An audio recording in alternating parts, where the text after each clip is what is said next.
Aubrey Marcus is at it again. Here we thought that maybe after the backlash he would back up from this cosmic throuple situation, but no, he has subjected us to 2 more podcasts trying to explain this weird ass behavior going on with this group of people. And today we're going to be talking about it because it's really important for women who follow this channel to understand that this is not healthy behavior coming from the men, and it's also not divine feminine being worshipped as they are trying to make it out to be. Hi, my name is Amanda Abea.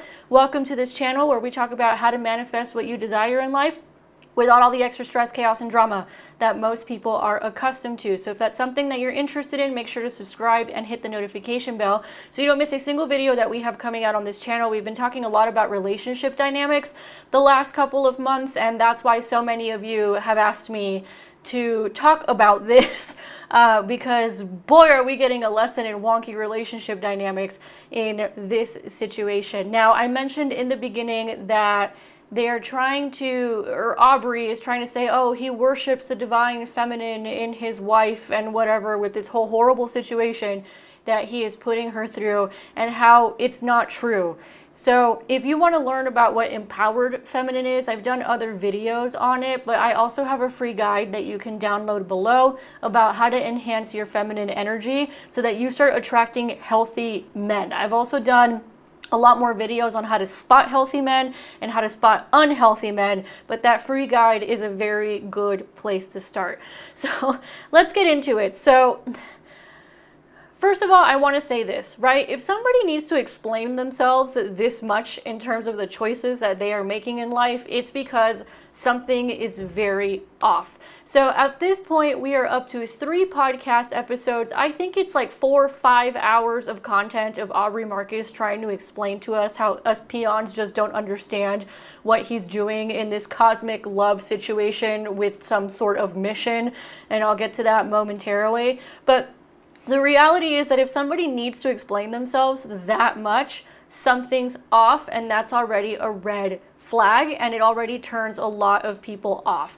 What I find going on right now is that people have done a lot of work on themselves, and their instincts are coming online about just how screwed up this situation is, and that's one of the things that they're noticing. It's like, dude, honestly, like the over-explaining is too much. Now, I'm going to contrast this situation with another famous couple, arguably way more famous than these two because they are in the entertainment industry, Jelly Roll and his wife Bunny XO. Now, I am fascinated by these two and their story arc. It's a really cool story of redemption, and you're going to notice a very stark contrast as to why perhaps with Jelly Roll and Bunny XO people will accept when they are in an open relationship more than Aubrey Marcus and his situation over there. So Bunny XO and Jelly Roll, they have an open relationship. I don't know if they actually call it that, but the reason why it's more palatable in that situation is because they're not trying to make it be something that it's not. They're like, yeah, we like to bring other people into the relationship, period, point blank, end of story. There's no like explaining, there's no this is a spiritual evolution thing, there's no we're rewriting the rules of love for a shared mission for collective consciousness. Like once you start getting into that, you know they're feeding you a load of bullshit right?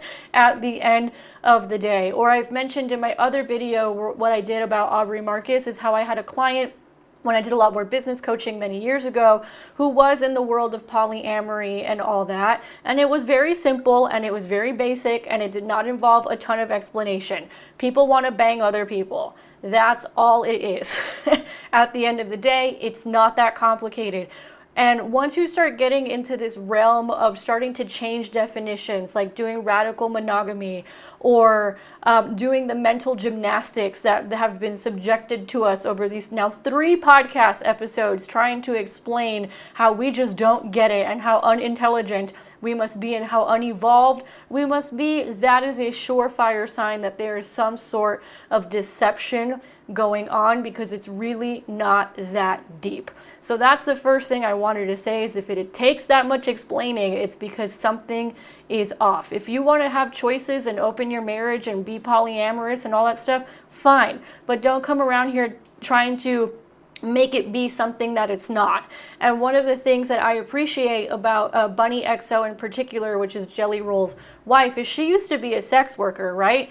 And she's very honest. She'll say, like, sex work is sex work. It doesn't matter if you are doing this kind of sex work, or if you're an escort, or if you're a stripper. Like, it's all the same thing. And people trying to change the definitions and trying to make it into something is not helpful. And granted, she doesn't do that stuff anymore. She's retired. But in that kind of an instance, when someone's that authentic, it's just easier to swallow, and people get less upset because they're like, oh, okay, that's just who they are, and that's how it is, and it's no big deal. The problem with Aubrey Marcus is that that's not what's going on. There's deception red flags going on all over the place, and I already did a whole other video on that, but I will get into how these 2 next podcast episodes that he has subjected the public to are just full of more and more deception. So let's get into the second one, which I didn't have a chance to do a video on because I was in the middle of a move, which is he brings his ex-fiance onto his podcast to say what a good person he is and how he's being victimized. And here's the thing. When you call out a narcissist, and we are definitely seeing narcissistic behavior from Aubrey Marcus, this is what they do. They dig their heels in, and they make themselves the victim, and then they find third parties, oftentimes triangulating with an ex, if it's one of the spiritual manipulators, which is what we're seeing here, to come on and say what an amazing person they are. And people just don't get it, and they're being so victimized, and like the mental gymnastics was insane. And I did another video where I talked about the types of men women need to look out for, and one of those was the spiritual manipulator. And one of the things that spiritual manipulators love to do, and this is usually the cult leaders and the guys who coincidentally always get messages from God to go fuck other women and have babies with them, one of the things that they do is that they will triangulate and they will bring exes around. And Aubrey's done that for a very long time. So in this case, we have one of his exes on a whole, I don't even know, 2-hour-long podcast singing his praises and what a wonderful person he is and this and that, and Aubrey bitching about how he's a victim and it's a witch hunt. And instead of just taking accountability and being like, oh, maybe people are upset because I'm changing definitions and I'm being deceptive because I was saying that my wife and I were in a sacred union and now we opened it up, and you know, I've had my wife crying on my podcast about her innermost emotions for years, which I'm starting to think is like a public humiliation ritual of some kind, and here I go slapping her in the face with her worst fear and telling her she just must transcend it. Or maybe people are upset because I'm bringing in younger women into the fold, and within 2 days of meeting them, I'm giving them drugs. I don't know, maybe. But what happens is when you have narcissistic behavior, that's not what they do. They don't take the accountability. They make themselves the victim, and they will go find other people, a lot of times an ex, if it's the spiritual manipulator, to make themselves look good. Right? Of course, it totally backfired. All of this is backfiring. It's not working because a lot of people have woken up to this, and I'm very happy to see that a lot of people have done work on what healthy relationship dynamics are and aren't, right? So that was number 2. That was the second podcast, right? He brings an ex around. Basic spiritual manipulator tactic is the triangulation to sing his praises. And I was like, well, why don't you bring your wife and ask her what she's doing instead of someone you were going to marry but now is on your payroll? That's weird.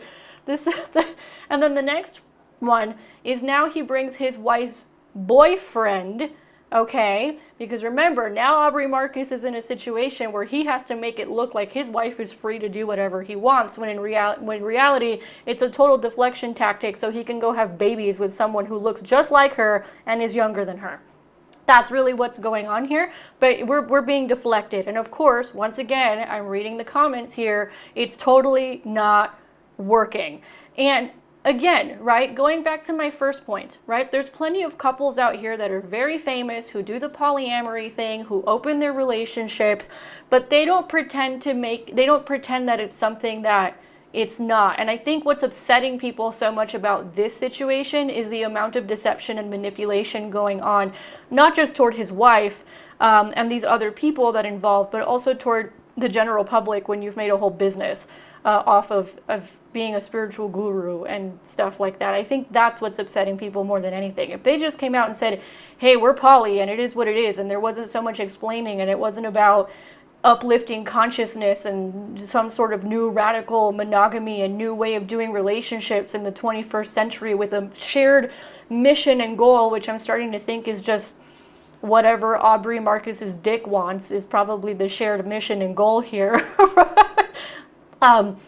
Then people wouldn't have as much of a problem with it. So now we get this next podcast, and it's his wife, who didn't look as uncomfortable as the first time we did a podcast. And again, I didn't watch the whole thing because I couldn't stomach it again. So just let me know in the comments if I missed something. But she didn't look as uncomfortable. But I got like a few minutes into it, and already there were a couple of alarming things. So number one, Aubrey changing the definition of what they're doing like 15 times in the first 20 minutes of the podcast. Again, this whole changing definitions and changing terminology thing, cults do that. And then the second thing that came up to me immediately was this idea of, you know, he's obviously deflecting because he wants to go bang a younger version of his wife and have babies with the younger version of his wife, so he has to make it look like his wife is free to do whatever she wants to do, which we all know is bullshit because we've been hearing for years what she actually desires and what her natural instincts as a woman are, which there's nothing wrong with her natural instincts. What's wrong is that she keeps overriding them, either because she's like basically word salading herself, or Aubrey's doing it, or whatever. But anyway, back to the point, changing the definition multiple times. He has to make it look like, oh, she's free to do whatever it is that she wants to do. But how can you be free if you don't feel safe? That's the issue. And we know that she doesn't feel safe because we know that her biggest fear is being played out right now in front of all of us. So she could say whatever the hell she wants in terms of the mental gymnastics, but we all saw that damn podcast the first time. We all know what's been going on for a long time. There's no freedom when there is a lack of safety. If you're feeling free, it is a false sense of freedom that's going to come back to bite you in the ass later, is essentially what is going to happen. So there's that. The other thing I found really weird was that it seems like Aubrey was kind of setting her up with one of his bros behind the scenes, and Vailana did not know. So in addition to it just looking really bad already, so let me recap how bad this looks. I am putting my wife through public humiliation ceremonies where she's constantly crying on my podcast for many years. I lied to the public about us being in a sacred union when in reality we were kind of in an open relationship the whole time. I keep telling my wife that she must transcend all her fears about being in an open relationship and wanting monogamy and all this stuff in order to be with me, which is probably why she's still there, because she's more into him than he is into her, which you never want that in a relationship, ladies. Never want to be more into him than he is into you, because that's part of what we're seeing play out here, because you will end up in situations like this. That's another part of it, and where he does not respect you. The next thing that we see here is he finds pretty much a younger version of his wife to go have babies with, because God told him to go have babies. And with that younger version of his wife, then they were doing drugs the second time they were meeting. Like, it is what it is. You can call it plant medicine, you can call it whatever you want. It's drugs, right? It's mind-altering substances.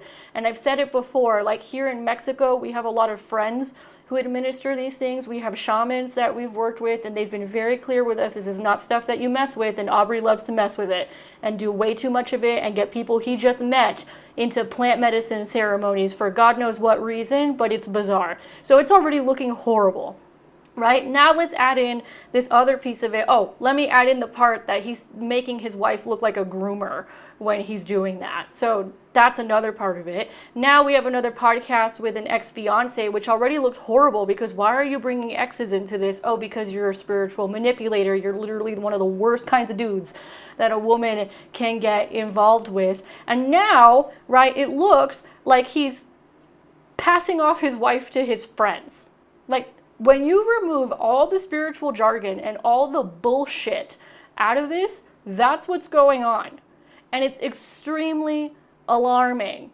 So basically, he sends like a text message to his buddy that he used to play ball with, saying like, oh, you know, you have my permission, you have my blessing. If there's something there between you and my wife, you can go do that. And the other red flag here that you really need to pay attention to is that they keep throwing around the word ethics and integrity.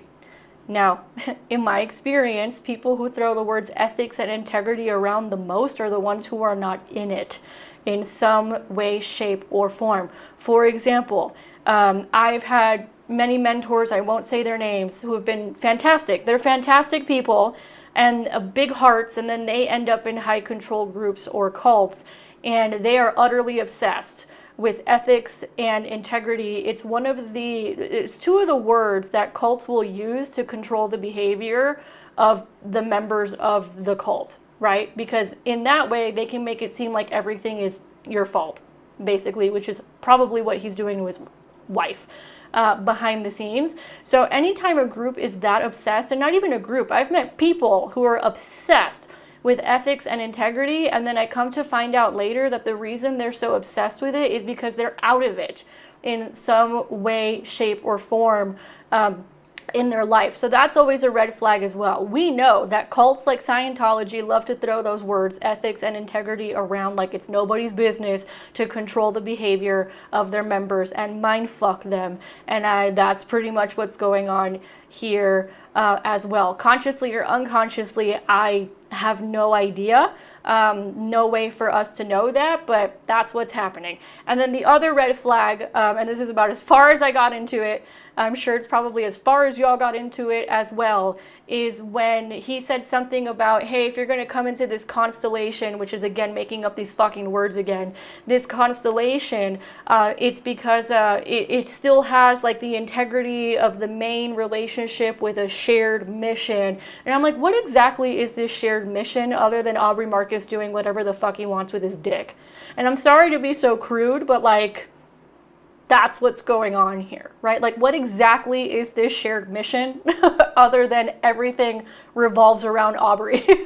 I don't get it. I don't understand, right? Because it's definitely not a shared mission for an evolution of relationships, because this is not an evolution of relationships. And again, if they just came out and said, hey, we're poly and we have an open marriage and it's an agreement, and didn't really even explain themselves that much, no one would be making all these videos because no one would care, right? It's the fact that there's so much deception and manipulation going on, and women need to be very careful with these kinds of men. They really do, because they exist and they are all over the spiritual spaces. And I did another video on the types of men women need to avoid, and there's a few of them, and I said in that video, the spiritual manipulator must probably be one of the worst ones, because the amount of mind fucking that needs to go on when it's a relationship with a narcissistic spiritual manipulator is pretty alarming when you think about it, and you're bringing God into it on top of it. So it's probably one of the worst ones, and I would venture to say probably one of the more difficult ones to get out of. And I would venture to say that eventually Vailana's going to feel trapped and she's going to wake up. And I was thinking the other day, I'm like, man, Aubrey Marcus is setting himself up for some serious lawsuits in a few years. You know, if and when these women ever make up, he is setting himself up for some lawsuits.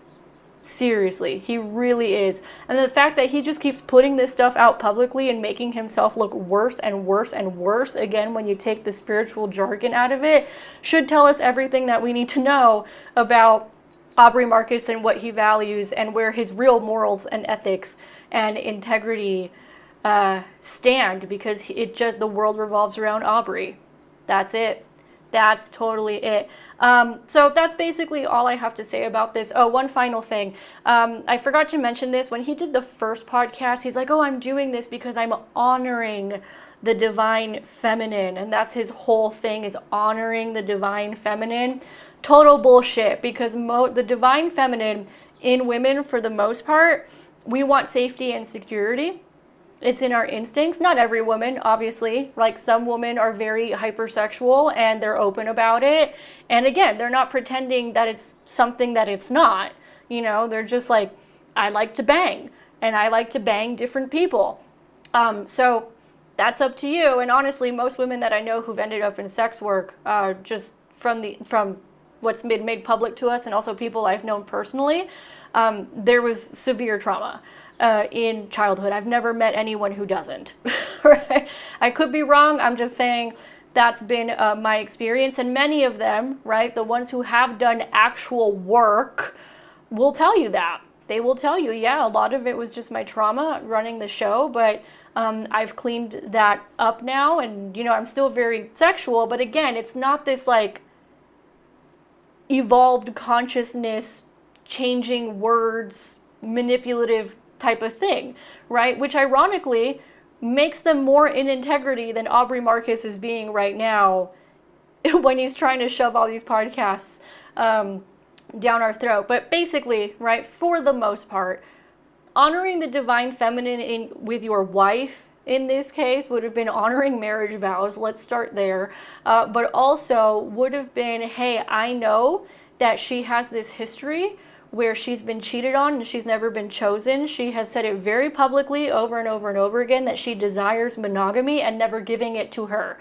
And not only never giving it to her, marrying her knowing that you were never going to give it to her. And in addition to that, publicly continuing to put herself through this very embarrassing moment for Vailana. And again, I hope she wakes up, and I hope the younger one wakes up too. The other dude, I don't even really have an opinion on at all. I think it's kind of odd, but also, again, he's probably a little bit of a spiritual narcissist too, because what dude goes to bang another dude's wife? It's bizarre. It's bizarre behavior, right? Again, it's just not, and not just bang another dude's wife, but be in this like relation, because people cheat, right? But be in this like relationship weird situation. Like, most dudes I know who are actually masculine would never in a million years allow for this. It's really weird, and it's really bizarre, and it's giving Joseph Smith, and it's giving polygamy, and it's giving total manipulation. But no, he's not honoring the divine feminine in any of them. At all, right? He's honoring his penis, and he's honoring his desires and his hedonism, and he's basically like a frat boy who never grew up. This man's in his damn 40s, and he's still acting like a frat boy, and then trying to make us all believe that he's some sort of a spiritual evolution, instead of just being honest from the beginning, which is real integrity, and being like, we like to bang other people, right? Like, again, if that were the conversation, no one would be that upset, right? But that is not what they are doing. Anyway, I hope you guys found this helpful.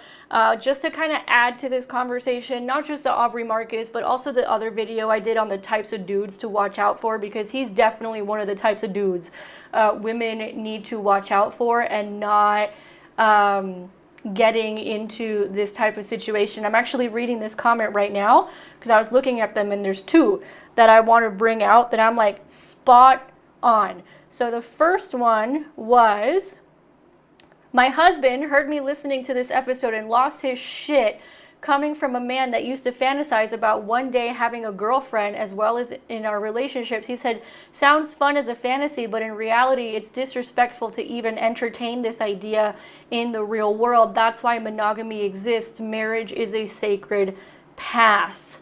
Okay? True. My husband couldn't take 5 minutes of this bullshit, right? When he was watching it, he's just like, that guy's a tool. Like, that's literally it. And there was another one And again, when you take all the spiritual jargon out of this and all the manipulation and all the bullshit, it says, girl, it's not because he loves you so much. It's because he's trying to deflect from trying to have babies with a younger version of you. And again, very harsh. Some might say it's mean. Some might say it's projection. But if the shoe fits, okay? If the shoe fits. So women, never get involved with dudes like this. Unfortunately, they are all over the spiritual community. You do have very manipulative men with a God complex who get in there. And if a woman is not strong enough in her own self-worth, if she's not strong, if she doesn't understand like what her strength actually is, she's liable to end up in situations like this. So anyway, thank you for giving me your time today. You can check out all the resources that I have below this video, and I'll catch you guys on the next one. And hopefully we don't have to keep talking about this. Hopefully there are no more podcasts about this, but I highly doubt that. There will be more. Catch y'all on the next one.